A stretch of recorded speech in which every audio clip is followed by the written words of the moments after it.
How to change your email address on Facebook. Welcome to another Gauging Gadgets Facebook tutorial video. In this video, I'm going to show you how to change your email on Facebook. So if you need to change your primary email or the email address associated with your Facebook account, by the end of this tutorial, you'll know how to do that. And if this video helps you, please consider giving it a like and also subscribing to my channel because that really helps me out. All right, so to change our email on Facebook, the first thing we need to do is open up the Facebook app on our iPhone or Android phone, and then select the menu button in the bottom right of the app. Once the menu opens, select the gear in the top right to open the settings. And then once settings and privacy opens up, scroll down under audience and visibility and select profile details. This will bring up your about section. And from here, just scroll down to contact info. And then next to contact info, select edit. Once in here, select Manage Contact Info, and then in here, you'll be able to see your email addresses. The top email address will be your primary email. From here, simply select Add Email Address, enter your new email address, and then enter your Facebook password. You'll then see that email address added to your list here, and it'll say Pending. So check your email and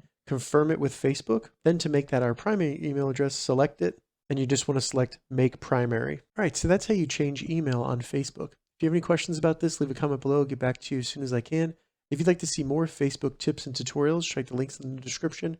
If this video helped you, give it a thumbs up, and please consider subscribing to my channel, Gauging Gadgets, for more gadget reviews and tech tutorials. Thank you so much for watching.